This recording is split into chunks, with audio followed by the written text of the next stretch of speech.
But at the end of the day, it comes down to take care of your employees, listen to your customers about what their perceptions are, and be smart about how you're running your business. Because if you're not running it in a smart way, you may not have a business to run when all's said and done. That is Dan Cockerell, former vice president of Epcot, the Magic Kingdom, and Disney's Hollywood Studios. He's here to talk about his new book, How's the Culture in Your Kingdom? You're listening to the Tomorrow Society podcast.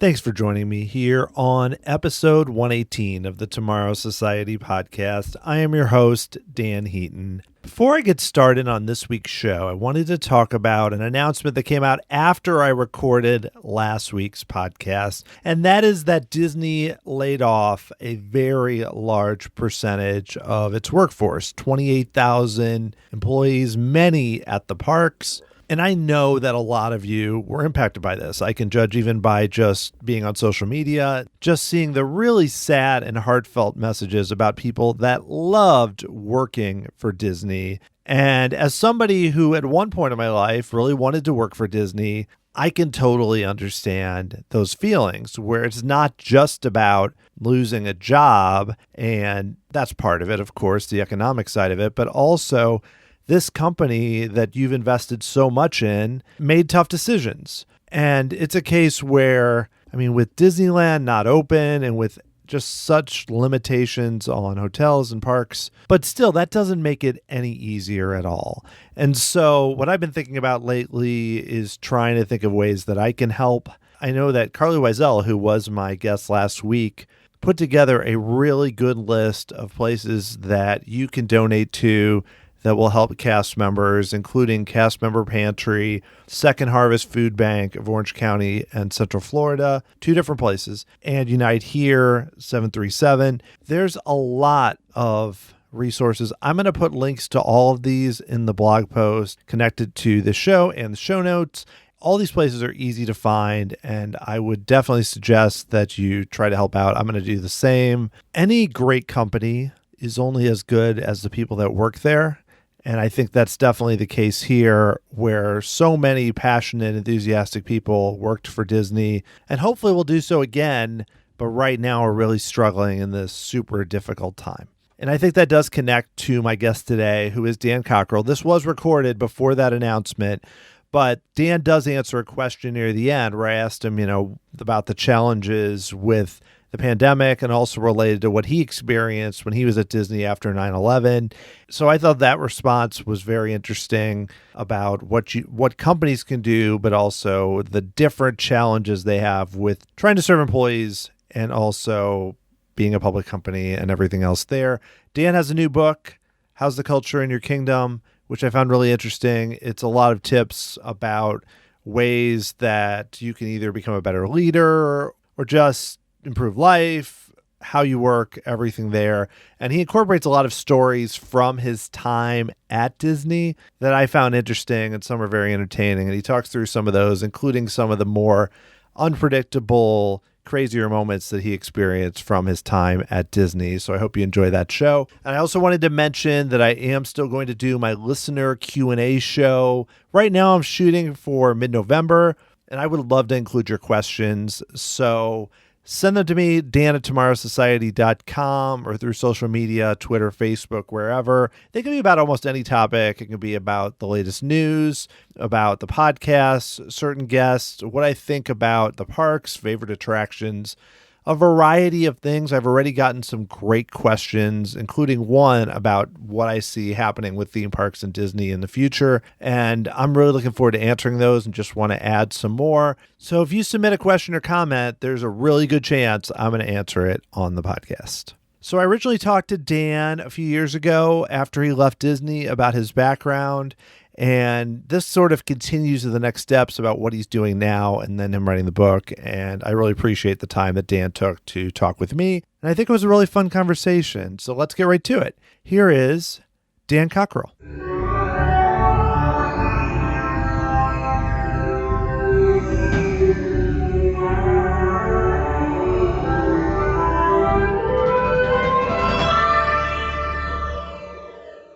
All right, my guest today started his career parking cars at Epcot in 1991 and moved into leadership roles, including the vice president of Epcot, Disney's Hollywood Studios, and the Magic Kingdom during his 26-year career. He is now a consultant and public speaker and recently published his first book, How's the Culture in Your Kingdom? Lessons from a Disney Leadership Journey. It is Dan Cockerell. Dan, thanks so much for coming back on the podcast. Well, thanks for the enthusiastic introduction, Dan. It was great. Oh, no problem. Yeah, that's like a very brief summary. You've done a lot more, so I hope I didn't give too much short shrift to anything you've done. But it's just the tip of the iceberg for sure. So it's really exciting to talk with you. And so let's just dive right into the book. So I'd love to know just up front, how did you get interested in ultimately writing a book? When you start your own business, you're looking for ways to differentiate yourself. And someone told me, they said, Dan, don't forget the word author and authority are very closely associated. And so there is something to that. When you write a book, you become an authority on a topic. Although I didn't feel like more of an authority after I wrote a book than before, but it helps a lot. And it kind of tells your story, I think, and gives you some good exposure. And it was a good exercise for me because I wanted to, when I left Disney, I had to figure out what I knew. I'd been working there 26 years, but once I got out, I'm like, all right, what do people want to know about? What is it they want to know from me that's going to help them? So I started to write down, just in a journal, what do I know? What are the things I know? I know how to communicate. I know I've been involved in building strategy. I know how to give feedback. And I just made this laundry list of the skills I had, and I started to develop those. And that eventually formed into the book from, it starts small and it starts very informal, and slowly you build a framework around that. And as my publisher reminded me and said, Dan, I know you know this, but I like to remind all my authors, you are not the first person to write a book on leadership and management. So it better be interesting. So it's, and I agree. There are no new leadership concepts because human nature is what human nature is. And we've all evolved over thousands of years a certain way. And so I think the principles are the same. I think it's just getting people to understand it. People understand through various methods. And I think storytelling is very powerful. So I made a point to make sure I included lots of stories in the book so people could hang on to the stories and remember those and associate them with the right leadership and management behaviors so they could repeat those. Yeah, so I'm curious on that note too, because, like I mentioned, you've worked at Disney for a while in a lot of different interesting roles. Once you kind of had your basic ideas down, was it a challenge to decide which stories and just what to put into the book ultimately that was published? It was one of the hardest things I've ever done, I'll tell you. And luckily, my beautiful, loving wife wrote about half of it. I kind of feel bad. I say on the second version, we're going to put her name on the cover because I got burnt out after a while. I'm like, I can't do this. This is too hard. And she said, all right, I'll take the baton for a while. And she wrote a bunch of stuff. And it's funny because she would say, all right, Dan, we're doing the chapter on getting enough sleep. Don't you have a story about that? And I'm like, I don't remember. She goes, well, look, you've been coming home for 26 years with 6 stories every night, and you can't remember one story now. And I'm not like a pull the string and get a story person. So give me what you want the story to be. Give me 24 hours and I'll remember it. Yeah, we were looking for, okay, what are the leadership principles? And then let me find experience I had. Luckily, the good thing about working in a company for 26 years and 19 different jobs is you've experienced just about everything is possible regarding leadership and management on, successes and mistakes. And I had plenty of both during that time. And so the stories came pretty readily once we got rolling.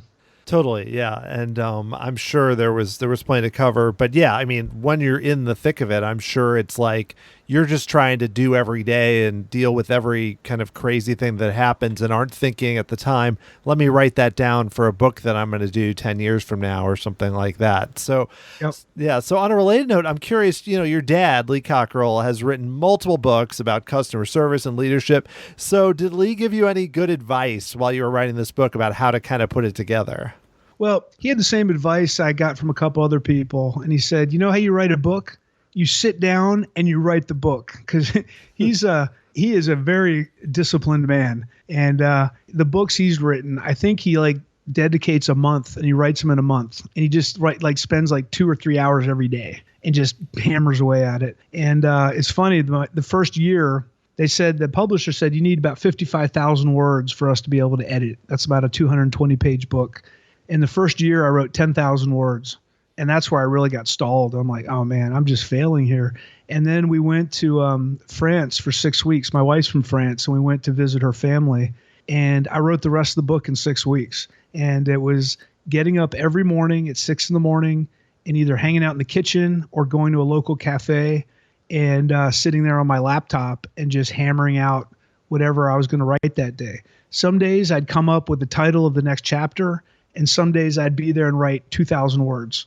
It just depended. But what I found that really helped was, if you're really focusing on it daily, that 23 hours between sessions, your mind is processing. And it's incredible how when you come back the next time you sit down, how much you've thought about that. And it gets easier and easier. It accelerates. It's just a matter of having discipline to do it every day. And that was probably the hardest part. One thing I find interesting about the book too is, like you mentioned, I mean, it's compact. I mean that in a good way. Like, you really hit on a lot of points, but it's not a 500-page management book or something. When you were kind of figuring out the structure, how did you end up deciding on, okay, this is how many chapters I want, or even, I don't need to know all the specifics, but just, what were the big things? Because really, I think books are generally like that can be a lot more successful if they really kind of narrow the scope a bit. Yeah, it's there's a few things that played into it. Now, the first thing was, the publisher said, "Who are you writing this book to?"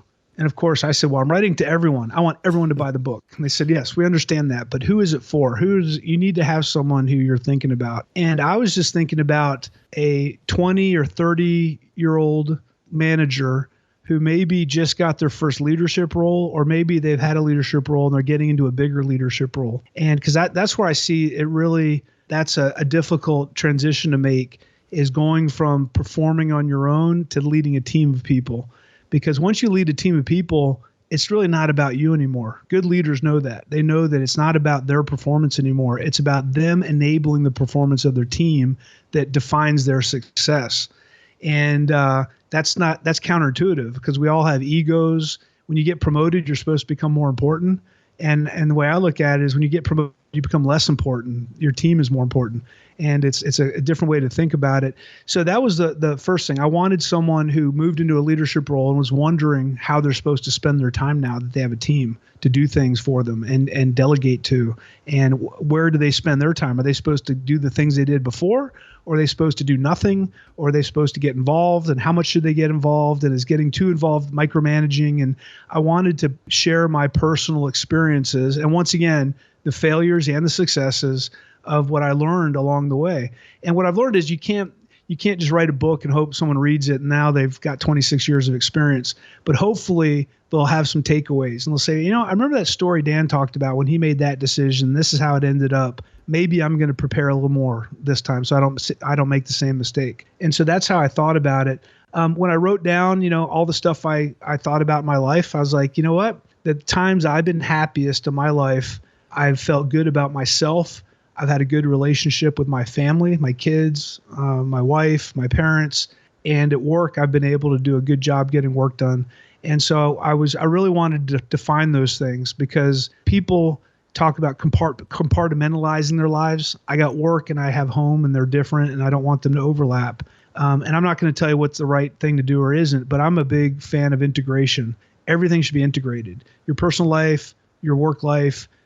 That's where you need to be paying attention to things 7 days a week, I think, on all those fronts. You can still have balance when you do that, but you can think about it differently.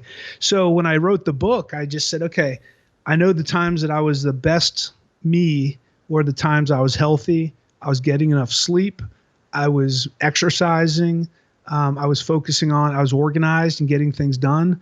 And so that was the beginning of the book, because if you don't do that right, it's really hard to do anything else right. And then leading team, I took all the concepts I learned at Disney over time of, setting expectations, making sure you have clarity about what people are supposed to do and what success looks like, and building relationships with them and how to do that. As you saw in the book, Dan, I put at the end of every chapter, fast track the results. So I really wanted to highlight the fact that leadership is not about what you believe, it's about what you do. And you have to prove what you believe in by doing things. I believe we should be generous. Okay, then do you do things that are generous in nature? When someone calls you and needs help, do you help them or not? You can believe you should be generous, but when you have the opportunity to be generous and you're not, then you're not generous. Or I believe you should develop people. Okay, how many people have you developed the past year? How many people have you mentored? Have you gotten involved in sitting down with people and giving them advice on how to make career decisions? You may believe it's important, but if you're not finding the time to actually do it, it's really not a value you have. And so a lot of this is about self-awareness and holding yourself accountable. And you can't be everything to everyone, and you can't be great at everything, but pick your spots. Pick the things you want to be good at and execute upon them and actually spend time. I want to be physically fit. All right, well then go exercise. If you don't exercise, it's not going to happen. So as I had all these pieces and parts, and I gave it to a professor who I'm friends with, Keenan Yoho, and I gave it to him. I said, Keenan, I don't know what I have here. I have a bunch of stuff. And he looked through it, and he gave it to me the next day. He said, you have leading self, leading team, and leading organization. I was like, Keenan, I love you. I'm going to build a little shrine to you, because you took out of this chaos, and that's how the book formed. And so he figured it out for me. And it just sort of, I think, exemplified what I believe is one person, you can't figure everything out on your own. And if you think you're going to go write a book and be able to do it all on your own, forget it.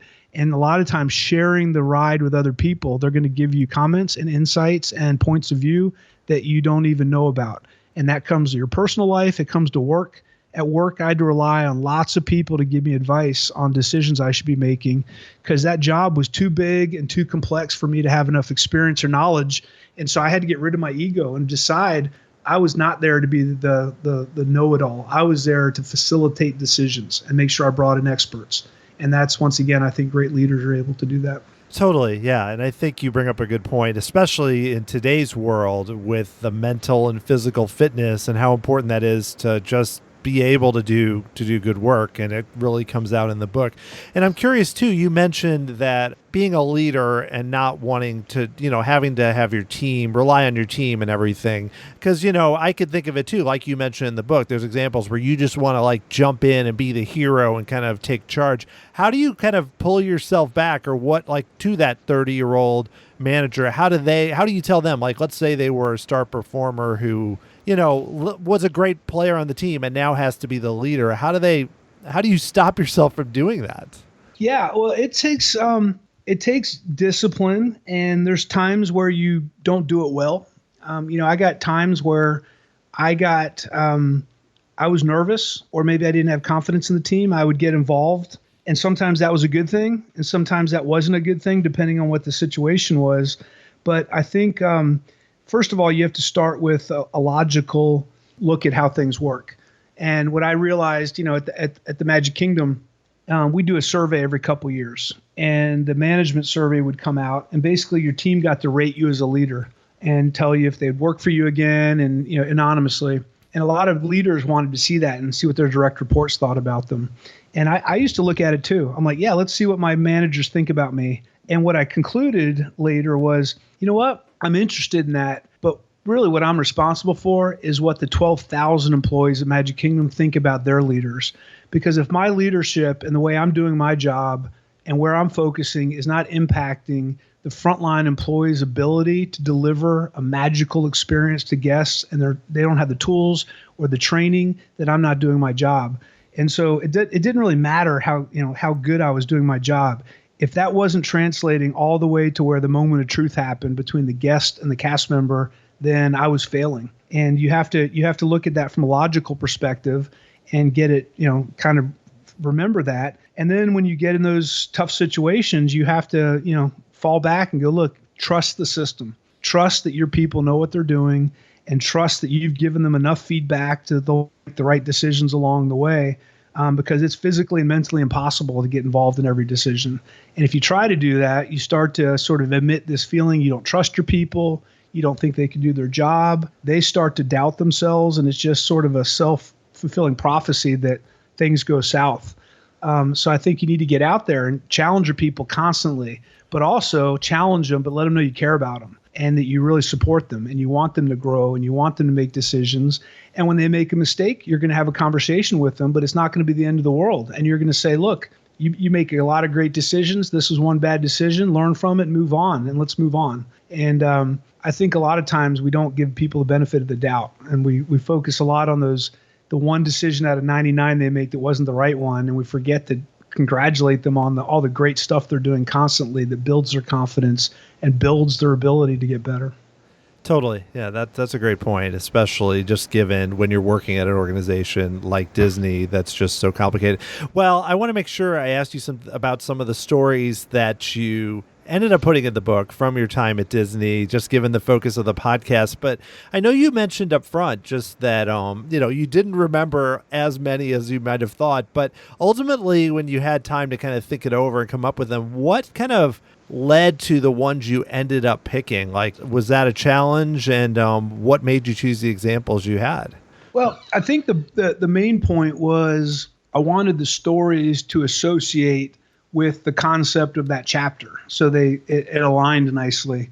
So for example, if I'm talking about, collaboration, I wanted to make sure it was a situation where I really had to rely on lots of different people. And, when I could also match it, I wanted to be entertaining and interesting. And because those were the moments that people, like I said, they'll remember those stories. The one that it's a pretty simple example, but the one about, Starbucks, the Main Street Bakery, and the fact that, I'm a coffee guy, and I'd see those poor moms or dads just want to stop and get their black coffee. And the family's like, no, we got to get to Space Mountain. And I'm like, there must be a way. There must be a way that we can get these people their coffee who don't want the fancy Frappuccino half calf with whipped cream. And so we came up with the idea for, an express lane for simple coffee orders. So I wanted to, once again, I just wanted to get the stories that were going to be the most practical and candidly the most memorable, I guess. So people could, because like I said, people don't remember concepts necessarily, but they do remember stories. And that was important, and hopefully working in the Disney twist to them. Definitely, yeah. And as someone who has had my share of coffee in the parks, anything like that is always a plus. So I appreciate that story for sure. And I wanted to ask you too about, you referenced something that theme park fans have heard about for years, which is the Monsters, Inc. Doors coaster at Disney's Hollywood Studios. And you referenced it under the context of like the needs assessments and whether it really fit in the park. But I'd love to hear a little bit from you about that story and why, one reason why it may not have ultimately happened. There was, for years and years, I always hear people talk about strategy. What's the strategy? Are you a good strategic thinker? But what I've found personally is out of context, that word doesn't mean anything to me because that can mean lots of different things. So in the book, I wanted to put an example of here's how a strategy can work well. And so the idea with the needs assessment in the parks every year, we would have lots of different departments, whether it be marketing, finance, operations, food and beverage. Everyone who had a point of view on each of the parks would kind of put their assessment. If it was up to me and I was running this business tomorrow, here's where I would invest my money. And we'd put that together and it would become sort of the operating guide for the park. So instead of, as I talk about the Wild West days back in the 80s and 90s, back then, if a vice president was really big on a certain project, could quote unquote sell it, we would build it. But it didn't necessarily, there wasn't a lot of strategy. There wasn't a lot of holistic thinking about why are we building this?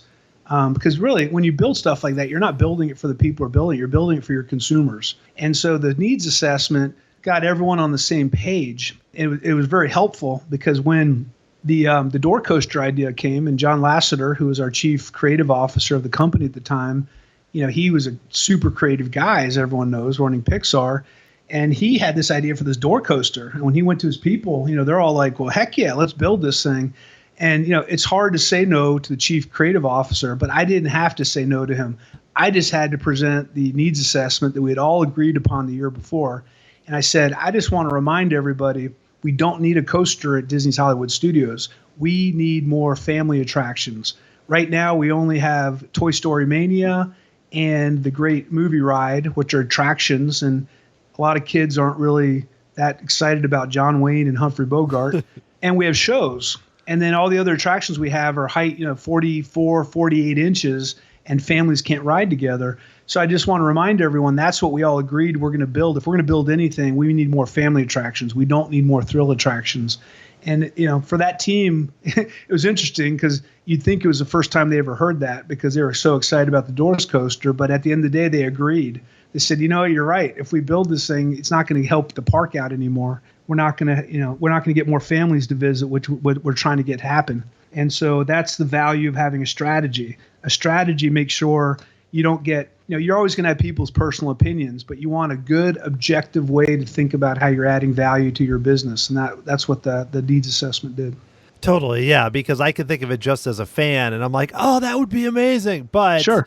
I'm not the same, like just me or even, someone that loves coasters or whatever is not every person that goes in the park. And you can't just, we've seen that with some, not to pick on in particular, but some regional amusement parks that might just build coasters, which is great, but then you're missing some of the other elements. So I just love to know in general, just with the needs assessment idea, it's like the evidence makes sense. But when you're working at such a large company like Disney and you have so many different competing interests or people that want to get a new restaurant or get a new ad capacity or whatever, how do you balance that out? Because, how do you end up, because I could see a situation where nothing gets built because everything basically doesn't totally fit what you need. Yeah, it is not a linear process. I'll tell you that. Someone described the process of this as funnels. You take all the data you have and you pour it into a funnel. And then over a year, you have meetings about it. And you talk about what the park needs, and you put together financial, there's a return on investment that you have to reach because the company only has a limited amount of capital to spend, and they're expected to get a certain return on investment of every investment they make. But the problem is sometimes those return on investments, it's not a pure calculation. Like I could tell you if I built a restaurant, how many people are going to come to that restaurant and what the profitability would be. But when I build an attraction, you're not necessarily going to raise the price. And you don't. So then you start to have to do some guesstimating. Okay, who was not going to come to the park that would have been coming otherwise? Because we call that cannibalization. If I build something and no new people come, then I've improved the experience, but I haven't gotten any more tickets sold. So how does that work? And it goes into another funnel and another funnel, and eventually something pops out the other side that says, all right, this year we're going to go for a restaurant, we're going to go for a merchandise location, or we're going to go for an attraction, and you tell a story. And that story is told over and over again until everyone starts to believe in what the best investment's going to be. And then we make that investment. And then, a year later, we do what we call the post-mortem assessment. And we look at what we originally assumed, and then we see if that came to life. Okay, you said this restaurant was going to be 85% full, and your average check was going to be $22. Did you actually deliver that? And then we go back and see if we did. If we didn't, why didn't we deliver it? And how do we use that information to make the next investment? It's on one hand, it's very complicated. On the other hand, it's a very simple process. But your point, there's a lot of hands, there's a lot of chefs in the kitchen. And so over time, there's sort of a dance that happens to get everyone, because even when the needs assessment says clearly what you want, you can't even build everything there. And so that's where the local vice president starts to kind of tell the story about the park and how it's going to get better over time with whatever investment they're making. Yeah, in the book you cite what I think is a great example of Pandora at the Animal Kingdom, where that park, which I think is a beautiful park, but that land has really changed what that park is in a lot of ways, in a good way, I think. That to me is an example of where the needs really were met and probably totally exceeded by what ended up happening. At least, I don't know about the money, but at least from the guest experience and from what there is to do there. Yeah, that was a needs assessment. If you looked at Animal Kingdom, the needs assessment said, we need to turn this into a full day park, right? It was considered maybe a half day, a 3/4 day park. It needed something else. and Pandora was the concept. There's many every one of these projects has lots of different concepts, but that was the one that was deemed. I think there's 4 more Avatar movies coming out that will be coming out over the next few years. So, at the time there was only one movie, but in the future, people are going to be really happy we have that land because it's going to come into relevancy again as each of the films are released. So there's that's another strategy. How do these lands fit with all the other stuff we're doing within the company? Well, another thing I would ask too, you reference in the book, like, just how unpredictable your job was. Like you mentioned earlier in this interview, where you would come home and have 6 stories that were just insane things happening. And so I'm just curious, nothing scandalous or anything, but what are some like just crazy type of examples of what things you might deal with that you never would have expected when you woke up in the morning? Yeah, sure. So, gosh, that could be a whole nother podcast. I had, when I was working at Disneyland Paris, I was a frontline manager in guest relations. And, we were guest relations. One of the things we did was VIP tours.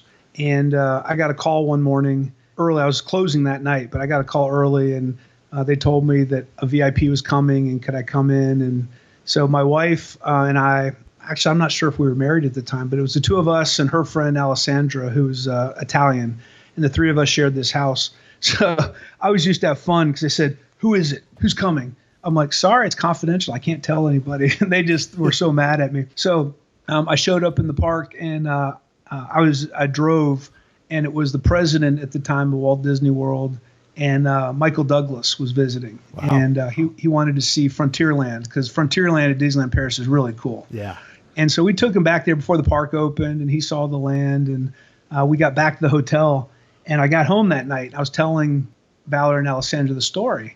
I said, "All right, I can tell you now." They're like, "We already heard it was Michael Douglas." I said, "Well, you didn't hear the whole story."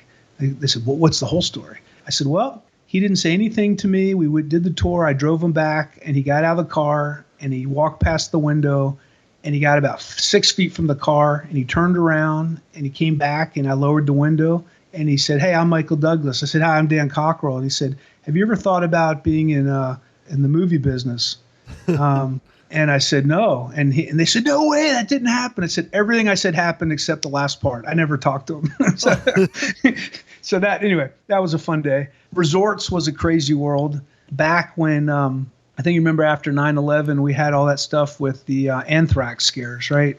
So people were really nervous about powdered.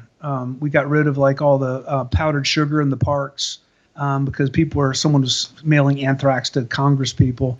So at the All-Star Hotel, I was a general manager there. We got a report that a guest had checked into a room, and in the drawer, in one of the chest of drawers, was a baggie of white powder.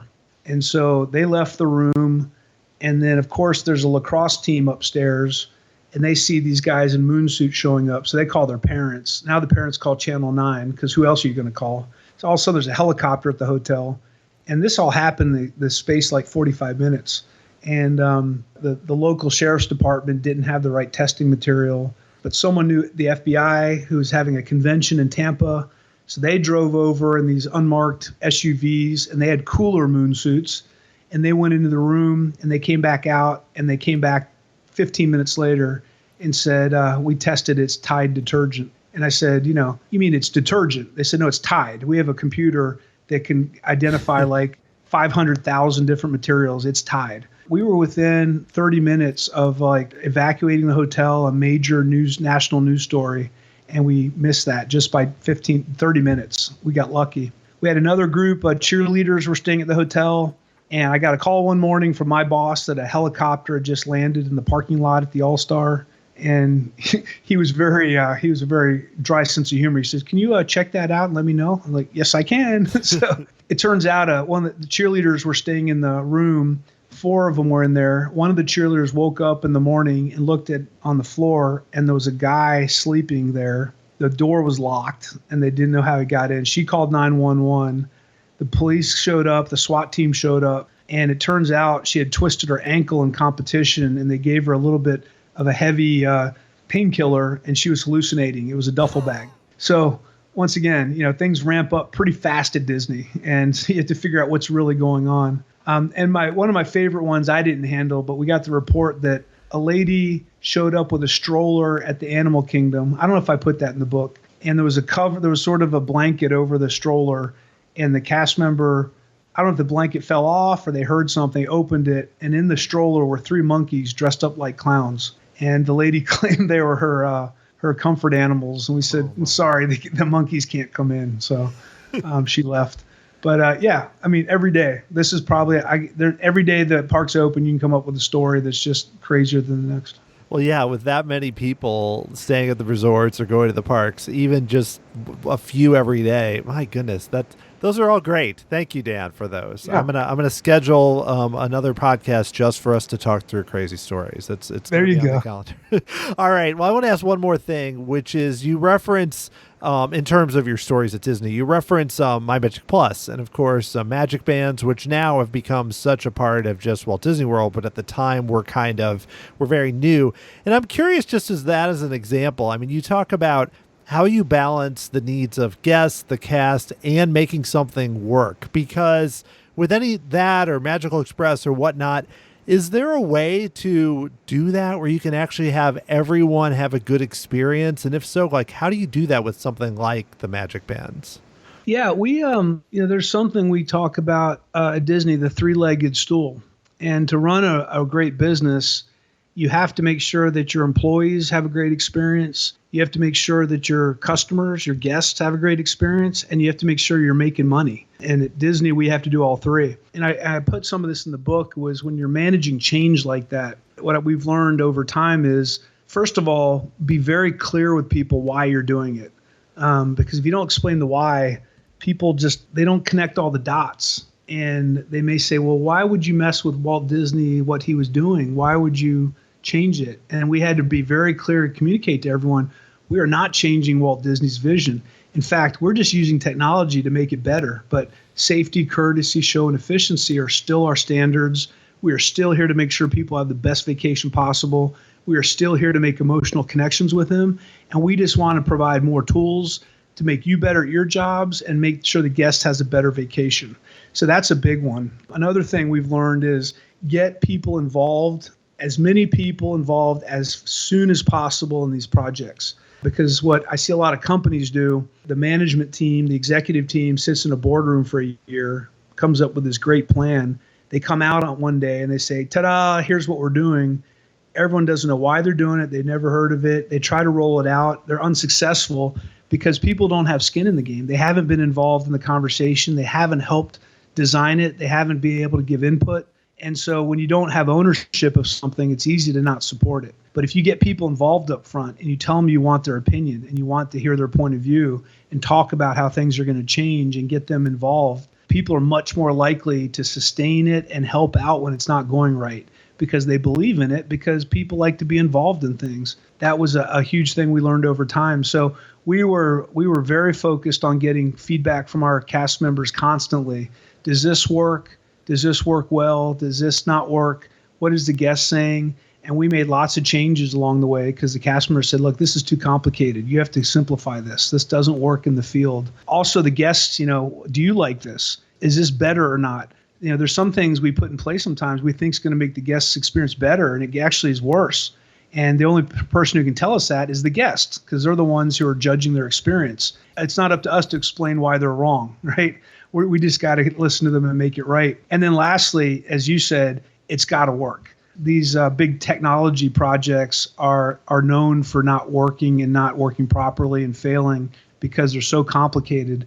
And so during the whole project, we always thought to ourselves, if this system goes down, how are we going to keep operating? We can't be captives of a technology system. And so we came up with manual processes. We came up with overrides. We came up with a system I like to call it was called auto green. So if the system wasn't working, any RFID against a touch point would be green, no matter what you had. You could put anything against it. And, guests wouldn't know that, but it got us through 2 or 3 hours of downtime.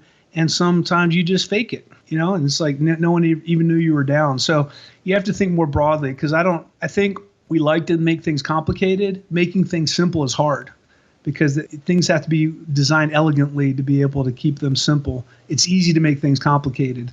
And we tried to keep it as simple as we could with, a pretty high volume robust technology system, but we wanted it to look like it was seamless, and that was the goal. Yeah, totally. And, you think about just like for me personally, I wouldn't even consider the fact that, like with Auto Green, that I would just follow the numbers, like the times I'm supposed to show up and do it. And that's probably how most people are. Nobody's just going to go randomly testing it out to see if it's that way. So it's kind of Exactly. brilliantly simple, I will say. All right, well, I want to ask about a flip side of this, which is how things are currently. I mean, you mentioned too, I know when we talked the last time and in your book, the challenges following 9/11, and then the book you referenced in 2009 for the travel industry and theme parks.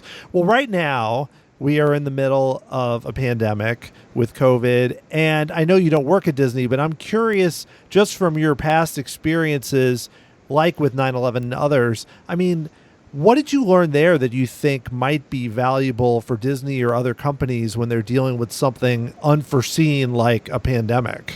I think, it's interesting. I would say that all the leadership principles that work during when there's not a pandemic are the same principles during a pandemic. You just have to even be better at them. Supporting your employees, that's always important. During a pandemic, when people are furloughed, that's 10 times more important because people are, they're on unemployment, but they're furloughed. They're trying to figure out if they're going to have a job again. There's a lot of stress, a lot of anxiety. And so during those times, and I found this during 9/11, you got to communicate with your people regularly and keep in touch with them and talk to them. And it doesn't mean you have all the answers, but it means that you're willing to go ahead and engage with them and find out how they're doing and make sure they know you're thinking about them. The guests, people's perceptions. There's all kinds of, it depends, whatever county or state you go in the United States, there's a different point of view on the pandemic. Some states are like, no masks, don't worry about it. Others are like, if you don't have your mask on, you'll be fine, right? Everyone's different. And so I think what Disney has always done well and has to continue to do is what are our guests' perceptions of their safety? And what are their perceptions of the value of coming down there? And I guarantee you there's lots of research going on right now to find out what people's opinions are. And I'm sure they're finding there's a lot of guests that are saying, until there's a vaccine and I'm 100% sure I'm not going to get this, I'm not coming. And then, of course, there's another population we're seeing, the younger people are like, I don't want to get it, but I'm seeing in the news that if I get it, I have a pretty good chance of being fine. And so they're a little more open to it. And then obviously you have the financial decisions because after all is said and done, Disney's a financially, it's a publicly held company and they have to deliver. And I think people need to have long-term confidence that they're going to do well. Bob Iger, he's always been a big risk taker, and while he was spinning up Disney Plus, I don't think he was thinking of it. It's going to help us get through a pandemic, but it's been a stroke of genius that we had that revenue stream during this downtime. But clearly, there's a lot of financial pieces the company's going to have to think about, just like many other companies. Is when the government, I know they're doing checks and they're helping with stimulus packages, but they're never going to be able to give people enough money to keep everything together forever.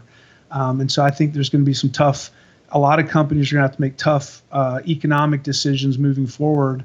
And I'm assuming that'll be maybe over the next few months.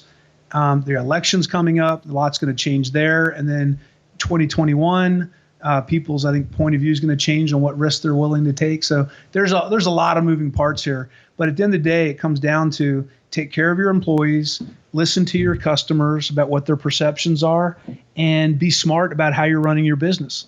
Because if you're not running it in a smart way, you may not have a business to run when all's said and done.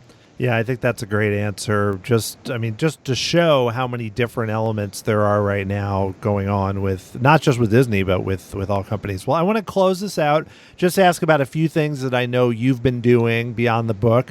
One is you've been recording now the Come Rain or Shine podcast with Jody Mayberry for a few years, and you've actually passed 100 episodes, which is That's really right. impressive. So I just love to know how the show's evolved and what do you enjoy about doing it? It's funny. Jody and I, we seldomly have a topic when we get on our Zoom call. We'll get on and he'll say, what do you got? I'm like, well, I'm not sure. I had one idea. What do you have? And he says, well, we got an email from a listener, and we'll chat for a couple minutes until we land on a topic. And then we just go, we hit record. And I start talking, and he's really good at, in the moment, asking questions, and we sort of we have no script. So that's what I like about it. And I think that's the feedback we've gotten from a lot of people is it's clearly not scripted. We are just talking from our own knowledge and our hearts about things. More recently, I've started to have some guests on the show.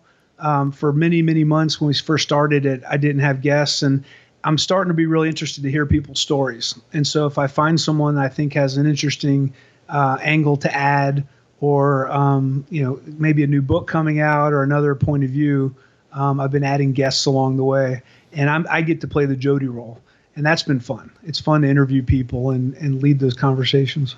Definitely. Yeah. And I think that's, it allows you to still input your own ideas, but also to expand the topics because you've got different perspectives. So I think, as someone who hosts a show where I interview people, I think it's a great approach. Yeah, it's fun.